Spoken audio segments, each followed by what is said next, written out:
What up, fans? Thanks for joining me for another episode of Who Wore It Best? Jersey Royale. I'm your host, Kaleigh Krish, bringing you all the goodness in sports history. If you're a longtime watcher, what's up? Thanks for sticking around this far. Oh, and you know how this shebang works, so you can tune out for the next 10 seconds. If you are a first-time caller, hey, thanks for stopping by and checking out what this whole show is all about. So get to it, Kaleigh. What is the show about, right? Sorry. Each week, I pick a number, and this time, you guys, I actually did ask Google to help. I had Google generate a number between 0 and 99, and the number that popped up is the one we are doing tonight. Newbies, after a number is selected, I will take the top 5 best athletes in the world to ever wear that number. I go through each of their career accolades, and at the end of the journey, I decide, yes, me, and me alone, who the best athlete is to ever wear that number. It's a good time, so stick around, let's have some fun.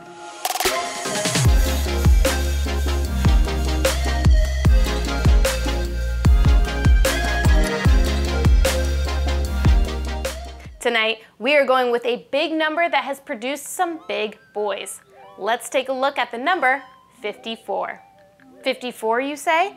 Who even wears 54? Lucky for you all, knowing is what I do. So let's get into it. First up to wear our number this week is number 54, Randy White. Now, Randy played his entire 14-year career from 1975 to 1988 with the Dallas Cowboys. He was selected 2nd overall, only the 2nd defensive tackle ever taken with the first 2 draft picks. He had been such a standout at the University of Maryland, winning numerous awards, including the Lombardi Award, the ACC Player of the Year Award, and the UPI Lineman of the Year Award. And even in a bowl game that Maryland lost, Randy White was still named the game MVP, and in 1994, he was elected into the College Football Hall of Fame. After being moved to defensive end, White's 3rd season with the Cowboys would prove to be his breakout year.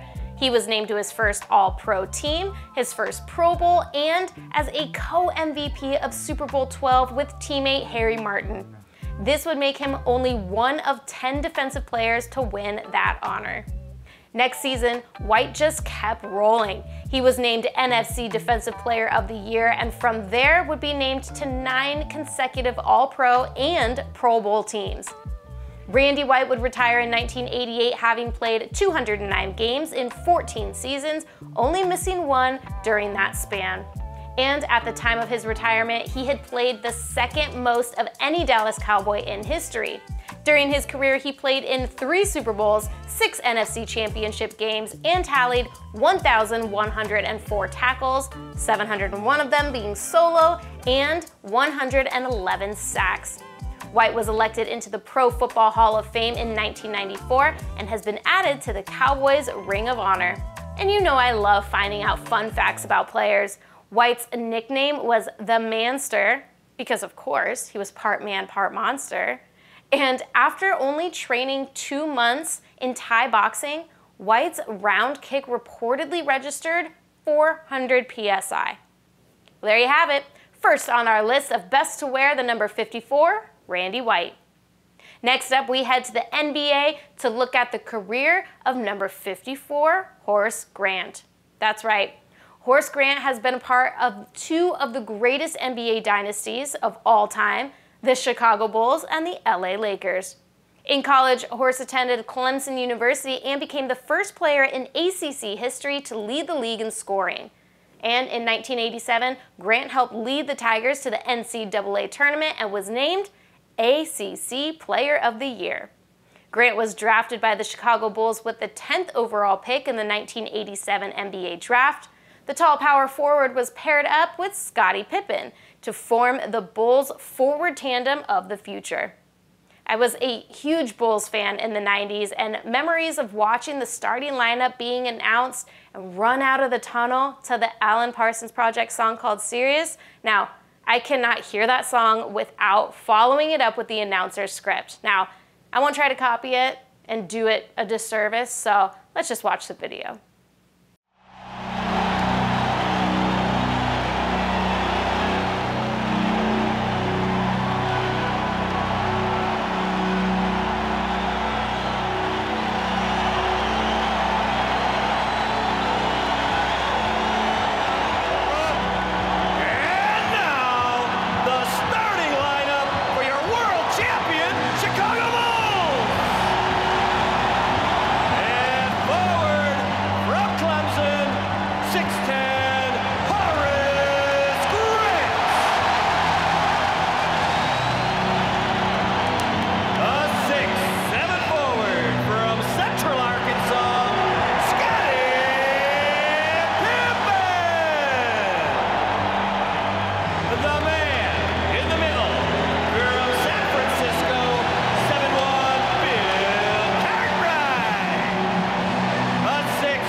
That is my favorite. And even at 5 years old, of course, I knew who Michael Jordan was and Scottie Pippen, but I knew Horace Grant because of his iconic goggles that became a trademark for him.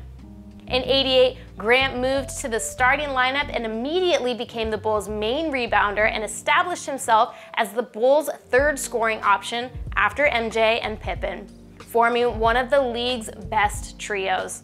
Grant was noted for his defensive play and was selected 4 times for NBA All-Defense Team.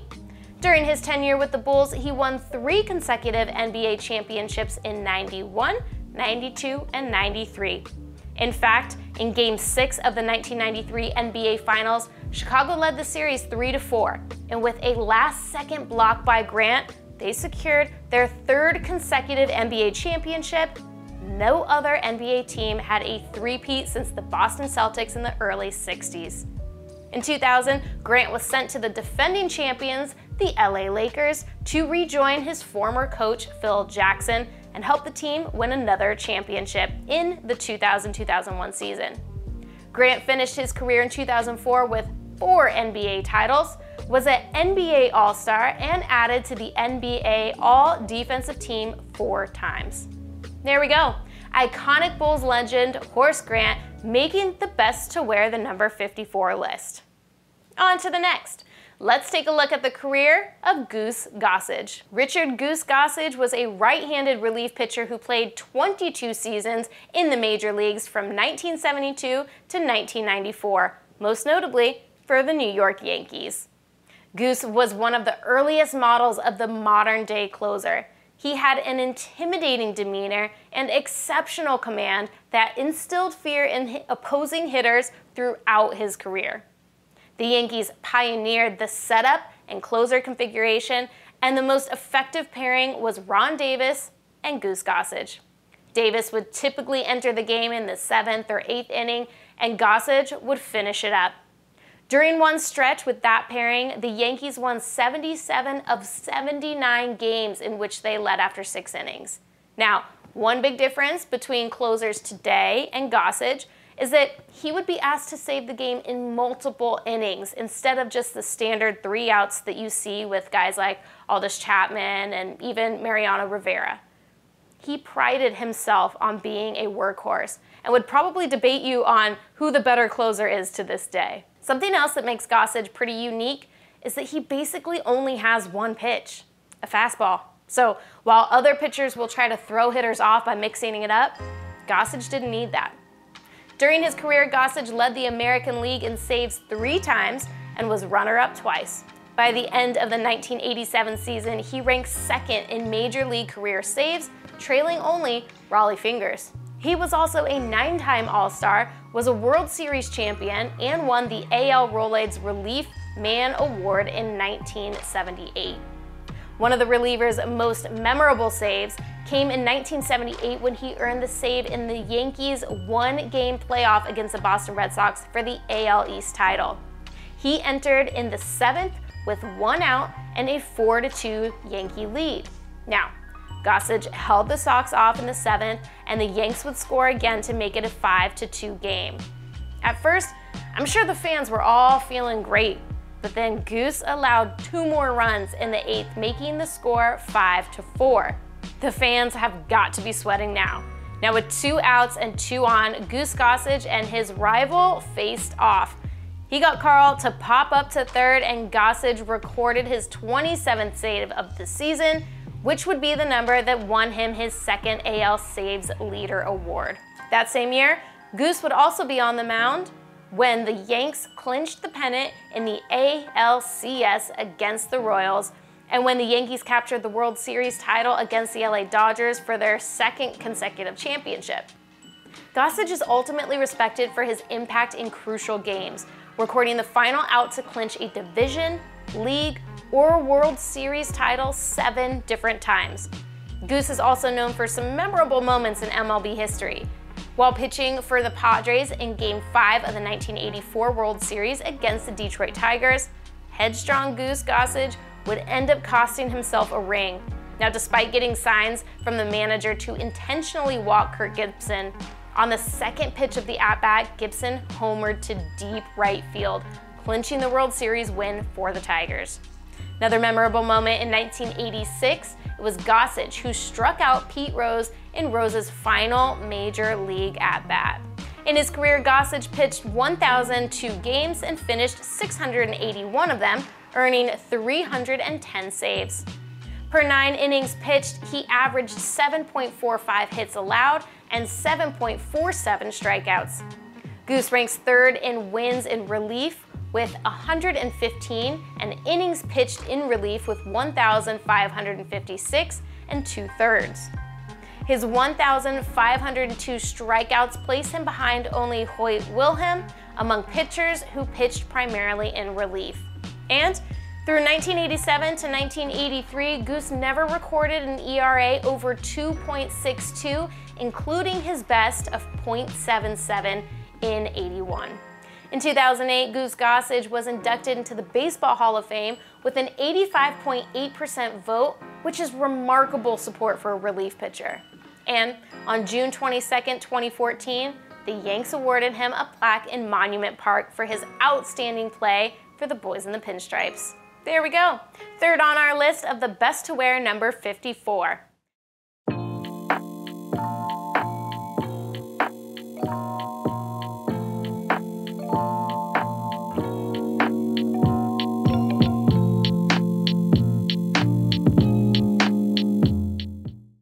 Let's keep it moving and head over to the gridiron with this legendary player, Brian Urlacher. Brian Urlacher played his entire 13-year career with the Chicago Bears, earning a reputation of a fan favorite along with his teammates and coaches admiring his character and athletic ability. In those 13 seasons, Urlacher made the Pro Bowl 8 times, 4-time first-team All-Pro, has made the NFL 2000s All-Decade Team, and is number 14 on the 100 Greatest Bears of All Time list. In college, Brian Urlacher flourished in his 3rd year at the University of New Mexico, being placed in the Lobo back position, which is a cross between a linebacker and a free safety. He has also spent time as a return specialist and wide receiver. Urlacher became one of the most productive players during his time, leading the nation with 178 tackles and set a school record for the most tackles in a single season. Urlacher finished his college career with 442 tackles, 3 interceptions, 11 sacks, and 11 forced fumbles. Like I said, he was on the other side of the ball too, catching 6 touchdown passes and returned 5 kicks for touchdowns. He was a finalist for the Jim Thorpe Award, received multiple All-American honors, and was awarded Male Athlete of the Year by the University of New Mexico. Fun fact, Urlacher was the first person to be inducted into the school's Football Wall of Fame. And in 2017, he was inducted into the College Football Hall of Fame. Now, Urlacher was considered one of the most talented collegiate prospects in the 2000 NFL Draft and impressed spectators and analysts at the NFL Combine, benching 225 pounds 27 times and completing the 40-yard dash in 4.5 seconds. And as we know, the Bears would draft him with the 9th overall pick. In Urlacher's rookie season, he led the Bears with 124 tackles and 8 sacks, both those records surpassing the franchise's previous rookie records. He would earn Defensive Player Rookie of the Year. The next season, he would continue to be a productive playmaker, having one of his best games against the Falcons and fellow Who Wore It Best nominee Michael Vick. In this game, Urlacher held the scrambling extraordinaire to just 18 rushing yards and recorded a forced fumble and a sack. He also returned one of Vick's fumbles for a 90-yard touchdown. 2005 would prove to be another amazing year for Urlacher. He would win NFL Defensive Player of the Year after leading a defensive team who allowed the fewest points per game and created more turnovers than any other team in the NFC. He had at least 10 tackles in 6 consecutive games while finishing the season with a team-high 121 tackles. In 2013, Urlacher announced his retirement. In 182 games in the NFL, Urlacher started all but 2, the 3rd most in franchise history. Along with a team record 1,779 tackles, 41.5 sacks, 22 interceptions, 16 fumble recoveries, and 11 forced fumbles. On his first year of eligibility, Urlacher was inducted into the Pro Football Hall of Fame. And there we go, rounding out number 4 on our list tonight, number 54, Brian Urlacher. Last up on tonight's Who Wore It Best, from one linebacker to another, number 54, Bobby Wagner. Bobby Wagner is an NFL inside linebacker who played the first 10 years of his career with the Seattle Seahawks, earning himself 8 Pro Bowls, appearing in 2 Super Bowls, and a 6-time first-team All-Pro. Prior to the 2012 NFL Draft, Wagner was invited to the Senior Bowl, which is a great scouting opportunity for guys who aren't necessarily at the top of the draft boards. Well, he took that opportunity to heart and recorded 22 combined tackles and an interception as the North defeated the South 23-13. Wagner was named Senior Bowl MVP and was invited to the NFL Combine. Now, unfortunately, due to pneumonia, Wagner could not make the Combine. So what did he do?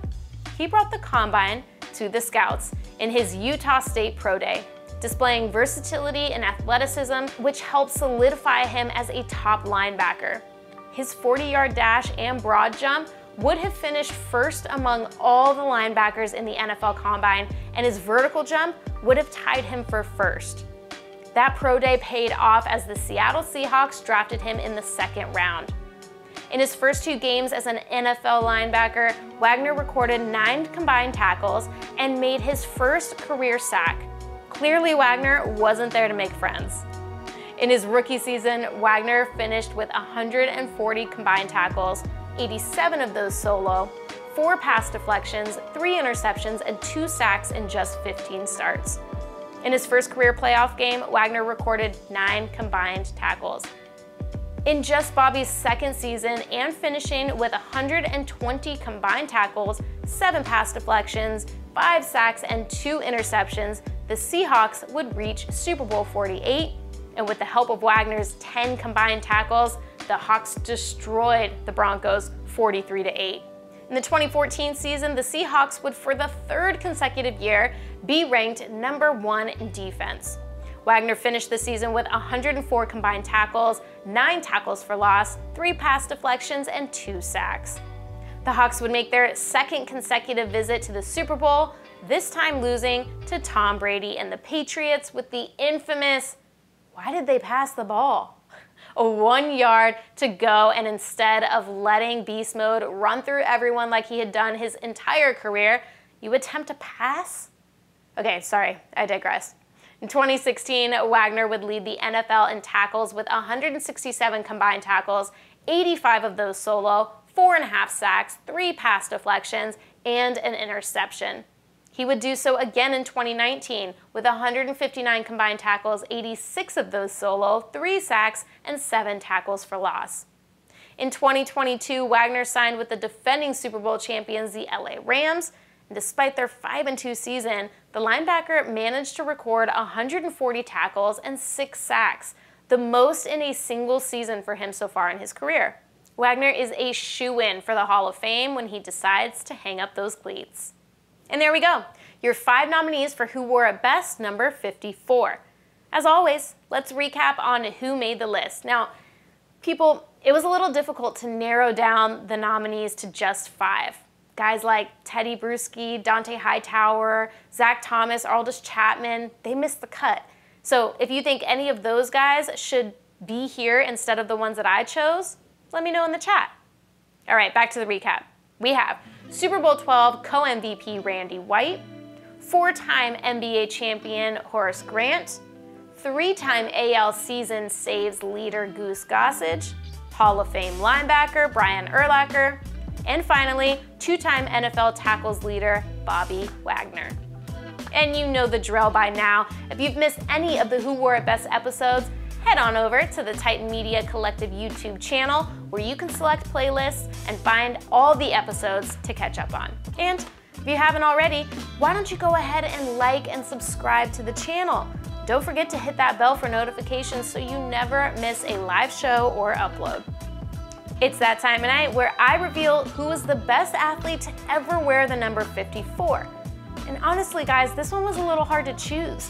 These athletes have all dominated at their position. Most of them are Hall of Famers or soon to be, all of them over a decade in the game, so it took a lot of delicate examining. So, the best athlete to wear the number 54 is Brian Urlacher. Guys, he was built to play football. The 6'4", 260-pound specimen was an intimidating force on the field. For most of his career, Urlacher was working with a subpar secondary, and he picked up the slack no matter who surrounded him. Most middle linebackers aren't necessarily known for their pass coverage prowess, but Urlacher is, and that is a testament to his incredible athleticism. Also, Urlacher is a QB killer. In his career, he has 41.5 sacks. Now, to put that into perspective, Ray Lewis has 1 fewer sack despite playing 52 more games than Urlacher. So there you go. There you have it. Brian Urlacher, the best to wear the number 54.